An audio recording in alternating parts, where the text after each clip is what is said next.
Bonjour, bonjour, bienvenue dans une nouvelle vidéo des Gentilles Aiguilles. Je suis Louise et je suis ravie de vous retrouver aujourd'hui pour une vidéo pile à coudre. Donc ce concept de vidéo a été inventé par Passepoil de Chat il y a de ça quelques temps, je dirais peut-être au début de l'année. Et c'est vrai que j'avais un petit peu laissé tomber parce que j'étais un peu chaotique dans ma vie. Et que là, j'ai à nouveau besoin un petit peu d'ordre. Et c'est vrai que là, on arrive sur des tissus que certains j'ai achetés l'année dernière, certains cet été parce qu'ils étaient en promo. Bref, donc du coup, il y avait besoin d'un petit peu voilà, de revenir sur des rails. Là, je vais vous présenter que les tissus que je vais coudre pour moi. Mais il y aura également des jerseys de coton tout basique pour coudre des t-shirts à mon copain. Bon, je suis pas sûre que ça mérite un détour fantastique, mais c'est du jersey bleu marine et noir de chez Dries & Stoffen en qualité 200 grammes parce qu'il trouvait que le 240 était un peu épais.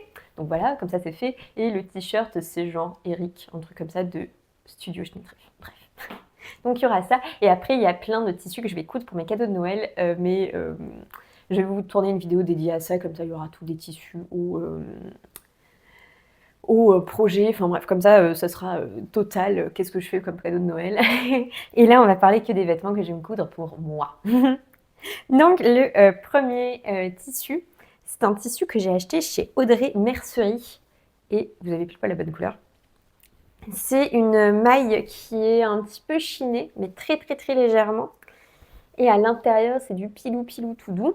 J'en avais déjà... Enfin, en fait, j'en avais acheté un premier coupon qui était vert d'eau pour me faire un col roulé, que j'ai pas mal porté. Et en fait, à la fin de la saison, donc on va dire peut-être au mois de mars, quelque chose comme ça, elle liquidait ses derniers coupons. Donc voilà, j'ai pris cette espèce de orange citrouille. Et donc là, je vais pas m'en faire un col roulé, je vais m'en faire un sweat brume de Rêve de Colibri. Donc Rêve de Colibri, c'est une copine, donc c'est Laetitia. Son patron, c'est soit un sweat plus plus parce qu'il y a genre une jolie découpe dans le dos. Elle a fait plein d'options pour en faire un t-shirt. Enfin bref, il y a plein d'options dessus. Il est méga cool. Et en sweat tout simple, enfin moi je trouve qu'il me va très bien. C'est-à-dire qu'il y a un col qui est assez haut. Il est un peu boxy sur le corps et il a les manches fitées, ce qui personnellement me va très très bien. Et il est construction, vous savez, avec les manches un petit peu boxy, là, drop shoulders, bref. Donc voilà, donc je vais en faire un premier dans ce orange et un deuxième dans ce joli tissu à fleurs. Alors je sais que sur la lisière, il y a marqué ce que c'est. Il y a marqué Megan Blue Fabrics. Je ne sais pas si ça vous dit quelque chose. De mon côté, je l'ai trouvé dans ma mercerie Fabric Corner qui est à Toulouse. Et je l'ai eu en promo et j'ai adoré ce motif. J'en ai pris un truc style un petit mètre, un truc comme ça. Et ça sera très très bien pour faire le sweat. Et j'adore. Enfin vraiment, j'adore. Ça va être un sweat trop mignon. L'imprimé est graphique, mais je trouve pas qu'il fasse trop enfantin non plus. Et voilà, enfin, je trouve qu'il est trop mignon. Il ira avec plein de trucs de ma garde-robe. Bon, absolument pas ce motif parapluie quand même, faut peut-être pas abuser. Mais je pense que j'ai par exemple un pantalon orange, j'ai un pantalon jaune, donc voilà, je pense que ça ira très très bien. Donc voilà, donc les deux là, je les coupe plutôt à la fin du mois. Parce que pour l'instant, à Toulouse, on a largement assez chaud. Bon, ce week-end, on a encore 20 degrés. Donc, c'est vrai que j'ai encore une envie de petites blouses, etc. Et comme... ouais, et par contre, je pense que fin novembre, j'aurai davantage envie de me faire des sweats et des trucs comme ça. Comme petite blouse, j'ai bien aimé le modèle, je crois que c'était du mois de septembre de Jolie Lab, qui est la blouse Lila. Par contre, je ne savais pas trop en quoi la faire, parce que Enfin, j'avais pas trop d'idées parce que à la base je voulais la faire dans un tissu, mais finalement ce tissu-là je l'ai utilisé pour faire une jupe. Enfin bref. Donc du coup, je me suis dit que là j'allais me fixer parce que donc sur la blouse lilas, on a un bouton visible et après que des boutons cachés. Et que pour faire ce pull, en fait, j'avais acheté des boutons avec des petits cœurs et que en fait ils étaient trop petits. Donc du coup, j'ai mis des gros boutons en plastique, quoi. Parce que sinon, en fait, le bouton sortait de la boutonnière. Pour celles qui ne sont pas tricoteuses, les boutonnières en tricot, c'est toute une histoire. Et en l'occurrence, là, enfin, ouais, c'était un peu bizarre. Et moi, je les ai faites un peu grassouillettes, quoi, mes boutonnières. Et donc, bref, ce tout petit bouton en forme de cœur ne passait pas. Et donc, j'en ai 4, quelque chose comme ça. Ouais, 3 ou 4, je sais plus. Mais j'aurais tendance à pouvoir faire très bien le petit bouton ici et le petit bouton sur les manches dans le réassort de I Love You de la collection. Comment elle s'appelait cette collection Nostalgique.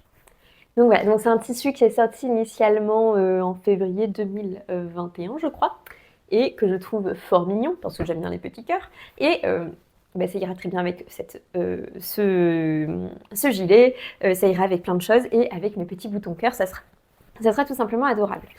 Donc voilà, je l'adore. Les petits cœurs en fait sont en 3 couleurs, donc il y a des vraiment rouges, il y a des corails, il y a des vieux roses, bref, enfin vraiment je trouve. Et puis, je pense que vous le verrez pas, mais il y a un petit côté comme si c'était peint à l'aquarelle, c'est vaporeux. Enfin, je trouve ça trop beau, je trouve ça trop beau. Et j'aime, enfin de base j'adore porter moi des petits motifs. Enfin, tout ce qui est petits motifs, moi c'est ma passion. Alors quand c'est des fleurs, ça dépasse l'entendement, mais des petits cœurs comme ça, je trouve ça adorable. Et en même temps, il fait pas kitschouille parce que on dirait presque je sais pas, genre des petites fleurs, des petits pétales. Bref, j'adore. Donc voilà, ce sera pour faire une blouse lilas de Jolie Lab. D'ailleurs, en parlant de Jolie Lab, aujourd'hui c'est la sortie de leur patron Salomé. Et avec Émilie, je vous avais dit, donc Émilie étant une rencontre virtuelle qui a comme pseudo symbole le Joe, qui fait des choses trop belles. Et en fait, elle aussi, elle a son abonnement au Sewing Lab. Et tous les mois, on fait des pronostics sur quel est le patron qui va sortir. Et là, ça faisait 2-3 mois là qu'on se dit, ah ouais, ça serait bien quand même qu'il y ait une robe, ça serait bien qu'il y ait une robe. Et là, on s'est dit, non mais la robe, c'est sûr qu'elle va arriver en décembre pour faire une robe de fête. Et ça y est, la robe est là. Et elle est vraiment trop belle. Donc, si je trouve un coupon qui lui va, peut-être qu'elle se glissera dans cette pile à coudre. Mais elle a l'air d'être assez gourmande, donc probablement pas, mais en tout cas, j'ai trouvé cette robe. Donc c'est une robe portefeuille, on peut faire un petit col, je trouve ça hyper chic. On a plusieurs options de fermeture, les manches sont très jolies, il y a un joli revers, enfin bref. Je suis tombée amoureuse. Donc, tout ça pour dire voilà, que je suis toujours ravie de mon abonnement Sewing Lab. Et voilà, et notamment là, les petits cœurs, ça ira trop bien. Pour la blouse lila. Est-ce que j'ai d'autres blouses? Non, c'est la seule que j'ai prévue. Après, il y aura que... Ah non. Mais on va rester dans Jolie Lab, comme ça sera fait. Là aussi, pareil, il me manque un tissu. Alors, rien à voir avec la robe. Là, il me faut juste un tissu doublure. Donc, je pense que j'irai dans ma mercerie, sûrement à Arrow Workshop, pour trouver. Parce que j'ai envie de faire la veste Thelma de Jolie Lab, donc qui était le patron du mois d'octobre, qui est une veste avec 2 matières. Moi, j'ai pas envie de faire 2 matières. Je pense que je vais la faire avec ces deux-là. Donc, on a, comme vous pouvez le voir sur la lisière, une gabardine Ikati que j'avais achetée en déstock. Je vous en ai parlé dans ma dernière vidéo. Donc Ikati propose des tissus quand ils ont des défauts en déstock. Et là, les défauts, voilà, vous les verrez peut-être. Là, ici, ouais, vous le voyez, c'est flou, mais vous le voyez ici, il y a un point blanc. Bref, autant dire que c'est pas prêt de me défriser. Donc voilà, il y a ces petits points blancs à plusieurs endroits. Ici, pareil, il y en a un. Voilà, donc honnêtement, je pense que je m'en remettrai. Et est-ce que j'ai besoin encore de préciser une fois que j'aime bien les petits cœurs? Je ne pense pas. Donc voilà, je ne sais plus combien j'en avais pris de cette toile. 1,30 m à la louche. Donc voilà, un peu 1,30 m. Donc ça sera mon coloris principal. Et pour aller avec, j'ai cette gabardine de chez Liz Taylor en coloris nude. Et bon voilà, c'est un blanc cassé de rose, on va dire. Je trouve que les deux ensemble, ça va trop bien parce que les petits cœurs, en fait, sont exactement de la même couleur. Enfin, vraiment, ça marche très bien ensemble. Et donc, il me manque un tissu pour la doublure et je sais pas trop vers quoi partir parce que blanc, j'ai peur que ça fasse cheap. L'idéal, en fait, je pense que ça aurait été d'utiliser ça. Mais est-ce que j'ai vraiment envie d'utiliser du tissu Liz Taylor en doublure? Je ne suis pas sûre. Non, bref, je pense que j'irai à la mercerie. Hop là. Et je trouverais bien un tissu peut-être dans ces tons-là, un peu pêche, un truc comme ça. Ou alors, je sais pas. Je suis sûre que j'aurai d'excellents conseils à Haro, qui est donc une mercerie du centre-ville de Toulouse, dans laquelle j'aime beaucoup me fournir. Donc, la blouse, la veste Thelma, donc c'est une veste qui va être un petit blouson de mi-saison. Je vais lui faire. Donc, il y a plusieurs options de fermeture. Honnêtement, les fermetures éclairs au milieu, ça me fait peur. Alors, certes, c'est ridicule, mais vu que là, il y a une option petit nœud et que mon tissu est quand même pas à moitié kitschouille avec ses petits cœurs, je pense que l'option petit nœud irait très bien. Et puis, ça coûtera moins cher en mercerie. Voilà, on se trouve toutes les bonnes excuses. Donc voilà, il y aura des... Enfin, j'aime vraiment beaucoup. Il est trop mignon. Et donc voilà, je pense me faire une jolie veste. Et nanana. Qu'est-ce que j'allais dire d'autre? Ah non, oui, et que... Oui, donc du coup, on a des empiècements. Donc, je vais faire le corps et les manches avec celui-ci. Et il y a un empiècement sur l'épaule, sur le milieu devant et sur les poches. Et ce sera donc avec celui-ci. Celui-ci, j'en ai 1,30 m, voire 1,40 m, donc j'en aurai trop. Je pense que dans les chutes, je vais essayer de me faire une jupe plissée parce que, donc là, hop, changement de tissu, parce qu'en fait j'ai prévu de me faire une jupe plissée dans cette autre gabardine de chez Liz Taylor que j'ai acheté chez Fabric Corner. Donc elle est dans le coloris super pink. Et donc je vous ai déjà dit que j'ai eu un énorme coup de cœur sur les Demoiselles de Rochefort et que mais j'avais un peu dans l'idée de faire une comment on dit, un ensemble béret et jupe. Alors, j'ai pas encore acheté la laine pour mon béret, mais ça ne saurait tarder. Et j'adore. Enfin, je trouve que la couleur est trop jolie. Et donc, voilà. Donc, je vais faire cette jupe plissée. Problème, c'est qu'en fait, des patrons de jupe plissée, j'en ai pas trouvé tant que ça. Parce que je voulais vraiment que ce soit plissé. Et je suis partie sur le modèle de Atelier Sonnel, qui a donc un modèle de jupe plissée. Elle le vend sur Etsy. Et en fait, j'aimerais bien l'essayer d'abord parce que j'avais cousu déjà une première fois ma robe de Pax dans un tissu, dans un patron d'Atelier Sonnel, et la gradation n'était pas extra. Donc j'aimerais bien faire un essai dans ma chute blanche avant de le faire dans mon jeu, enfin dans mon blanc, c'est en nude, et avant de le faire dans le rose. Parce que on ne sait jamais, et même la technique des plis-plats et tout, je suis pas sûre d'y arriver nickel du premier coup. Donc comme ça, je me fais un peu la main sur la blanche, qui je pense sera très mignonne, mais plus au printemps. Donc celle-ci, je suis pas trop sûre de la porter cet hiver, mais plus au printemps. C'est pas grave, je serais ravie de la retrouver.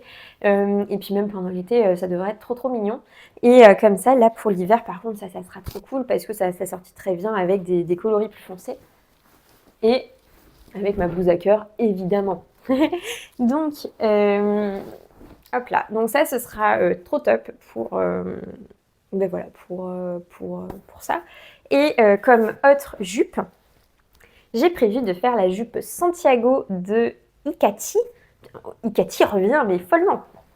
Oula, je suis désolée, j'ai mis mon pied sur le fil de la ring light qui du coup a manqué de s'effondrer. Donc ouais, je disais la jupe Santiago de Icati qui est un modèle gratuit à partir du moment où on s'abonne à leur newsletter. Donc c'est ce que j'ai fait. Et c'est un petit modèle de jupe à volant Et je me suis dit que dans ce twill, ça irait trop bien. Donc là, on est encore chez Liz Taylor. Et elle est trop mignonne en fait. J'adore ce motif. C'est un twill de viscose Ecovero, donc ça c'est trop cool. Ça veut dire que la viscose qui est un assemblage de bouts de bois coupés en très petits morceaux, dans ce qu'on appelle la cellulose, auquel on fait passer plein de traitements chimiques pour devenir une fibre, et qu'après on tisse et qu'on teint. Autant dire que tout ce processus-là, c'est extrêmement polluant, et Ecovero, en fait, c'est une manière de faire brevetée par une entreprise qui s'appelle Lenzing, qui travaille en Autriche et qui en fait déjà recycle tous les produits chimiques qu'ils utilisent. Donc contrairement on va dire à un traitement classique qui prend des produits chimiques, applique une dose de cellulose de bois et après les recrache, eux c'est un cercle fermé. Et en plus ils ont un traitement de l'eau qui est extrêmement performant, qui fait que l'eau en fait n'est pas du tout contaminée, c'est fait en Autriche et donc ce qui est bien aussi parce que c'est quand même proche de la maison si vous êtes en France ou en Europe. Et voilà. Donc bref, Ecovero c'est une super certification, un super label et voilà, donc du coup ça fait très plaisir que Liz Taylor s'y soit remis. Et le motif est trop joli, il s'appelle Flower Drips et ce qui veut dire goutte de fleurs je crois. Et j'aime beaucoup cet effet et je pense qu'en jupe ça sera très beau. Ma copine Maëva qui a la chaîne Les Petites Mains de Maëva, que je vous invite à aller voir parce qu'elle vient de se lancer et qu'elle fait vraiment de très jolies choses, donc il y a moyen que ça vous plaise si vous aimez bien mon style. Elle a pas très loin d'être un petit peu dans la même veine et elle présente très bien et elle a notamment cousu un short dans ce tissu. Elle le présente dans son dernier bilan couture, donc je vous invite à aller voir parce que vraiment elle fait de très jolies choses et en plus c'est ma copine et on s'entend très bien. Donc voilà. Et tout ça pour dire que je suis sûre que ça ira avec plein de trucs de ma garde-robe et notamment un tissu rose que j'ai envie de me coudre en body de Atelier Bernie. Grace. Et ouais, non, ça fait des années que j'ai ce tissu, que je veux coudre un body Grace et que j'ai peur. Donc voilà, je ne sais pas pourquoi, parce que vraiment, il n'a pas l'air extrêmement compliqué. J'aime bien coudre du jersey et c'est quand même expliqué par Morgane, qui est peut-être une des créatrices de patrons les plus pédagogues. Je ne sais pas ce qui me freine, mais ça irait super bien parce que c'est vraiment dans ces teintes de rose et je pense que la petite jupe à volant avec le beau drapé là du Body Grace, ça serait impeccable. Voilà, il y a un moment, il n'y a plus qu'à.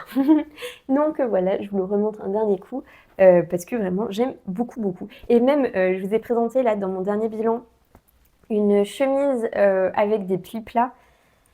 Scala de Maison Chauve et je pense que ça irait plutôt bien avec ce petit Bourgogne là. Enfin bref, j'aime beaucoup ce tissu, c'est vraiment mon coup de cœur absolu de la saison.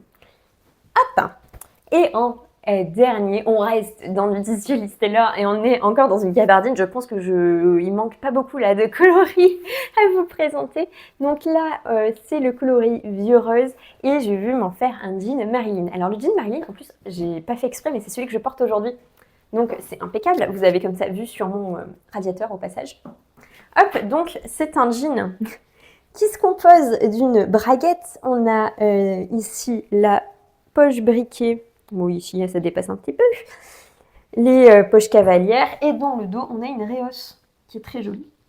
Moi je me suis amusée avec les petits trucs croisés et on a la jolie réhausse qui fait un joli popotin et les poches sont vraiment bien équilibré aussi. Et au niveau du bas de jambe, alors je vais vous montrer comme ça, et vous voyez comme ça que j'ai mis les chaussettes de Noël, je filme le 1er novembre. Hop, et comme ça c'est plutôt fité mais pas trop. Bref, j'aime beaucoup ce jean. Quel montage incroyable, c'est vraiment Hollywood. Donc, bref, tout ça pour dire que dans leur gabardine, ça marche très bien parce que c'est le taux d'élasticité qu'elles ont réfléchi, tout ça. Donc, c'est parfait. Et je pense que un jean rose, alors déjà j'en avais déjà un, je vous en ai déjà parlé que j'ai balzingué parce qu'il commençait à être un peu pourri et que ma braguette n'était pas en face de l'autre et bref. J'avais plus envie de le mettre parce que vraiment les finitions ne m'allaient plus du tout et qu'en plus le tissu, c'était de la gabardine de Dries & Stoffen, donc c'est une gabardine qui est hyper fine, qui est quand on sait être en fin de vie. Donc bref, du coup, là, j'ai vraiment envie de me, de me coudre ce pantalon parce que toujours pareil, ça va bien avec mes petits cœurs là. Ah, j'adore quand tout va bien ensemble. Je crois que vous aussi, parce que souvent vous me dites en commentaire, ah ouais, non, mais il y a tout qui est trop bien assorti. Mais vraiment, c'est ma passion, on va voir les trucs qui s'assemblent. Bref, je dis des bêtises et je divague. Donc oui, donc je me dis là que ce jean rose, ça sera bien parce qu'il a ce côté un peu structuré quand même, vraiment les codes du jean. Donc ça évitera qu'ils soient un peu, comment dire, ouais, un peu petite fille quoi, parce que là il a vraiment tous les codes du jean. Je pense que je vais essayer de lui faire des surpiqûres, peut-être dans un rose un petit peu plus soutenu, qui irait peut-être vers le prune ou un truc comme ça. Je pense que ça pourrait être sympathique à voir si j'ai les fils. Et voilà, bon bref, je suis hyper contente, il est trop beau. Et je sais que j'ai vraiment bien aimé coudre ce jean parce que je m'étais éclatée sur... j'en ai déjà cousu 2, je crois. Je l'ai fait en 2. Non, je crois que j'en ai fait 2. Oui, c'est ça, j'en ai fait un jaune et celui-là. Donc ouais, j'en ai fait 2. Et les 2, vraiment, c'est trop le bonheur, quoi, parce qu'il y a tout qui tombe nickel. Et si vous avez jamais fait de jean, je vous invite à suivre ce patron-là parce que il y a la vidéo, c'est super bien expliqué. Enfin, vraiment, pour moi, les patrons Miss Taylor, ils ont quand même une certaine qualité. Et honnêtement, j'ai eu qu'un ajustement à faire. Mais ça me le fait surtout parce que j'ai le dos qui est un petit peu cambré. C'est qu'ici, j'ai dû enlever du tissu. Genre là, en gros, le haut de la pièce dos de pantalon, donc toute la jambe, fait un petit V. Et en fait, moi, j'ai abaissé le V. Enfin, en gros, au lieu d'être comme ça, je l'ai fait comme ça. Parce qu'au niveau du côté, ça m'allait bien. Par contre, au milieu dos, il y avait un petit surplus de tissu que j'ai dû absorber. Mais vraiment, le reste, j'ai rien eu à toucher. Donc, c'est quand même très, très cool. Ça ne m'est pas arrivé sur tous les pantalons que j'ai cousus. Il y en a notamment quelques-uns qui m'ont bien fait suer. Donc, à titre personnel, je sais que j'aime beaucoup ce modèle et que je le couds et que je le recoudrai sûrement, quoi. Enfin, même, c'est sûr, vu que je m'y engage fermement devant vous. Donc, voilà. Ensuite, donc, je vais coudre beaucoup de cadeaux de Noël. Donc, on a notamment une blouse pimpante qui devrait arriver. J'ai toujours envie de dire tempête, mais je sais que c'est pas celle-ci. La blouse de Maison Fauve qui a un grand nœud devant et de la couture d'accessoires à tout va. Donc voilà, j'ai hâte de vous montrer ça. Là, normalement, je m'y mets vraiment début novembre et je vais le faire en format un peu vlog pour qu'en fait, voilà, vous ayez un petit peu la réalisation de toutes les pièces, que je puisse vous dire combien de temps ça m'a pris pour que vous l'ayez fin novembre. Comme ça, si vous avez envie de coudre vos cadeaux, ça vous laissera tout le mois de décembre pour vous y mettre. Si vous avez des questions d'ailleurs au sujet des cadeaux, n'hésitez pas. Comme ça, je pourrai y répondre pendant le tournage qui aura lieu à peu près pendant les 2 prochaines semaines. Et bien voilà, ça fait déjà pas mal. On se retrouve la semaine prochaine pour parler de tricot. Voilà, j'ai hâte de savoir si vous avez des chouettes projets prévus pour le mois de novembre. N'hésitez pas si vous avez des suggestions patrons sympas aussi pour là, les mois un petit peu plus frais. Et voilà, je suis toujours trop heureuse de venir vous voir pour parler de couture. On se retrouve la semaine prochaine. D'ici là, prenez soin de vous. J'espère que votre automne se passera bien. Je vous souhaite un très bon mois de novembre et bonne couture. Salut, salut.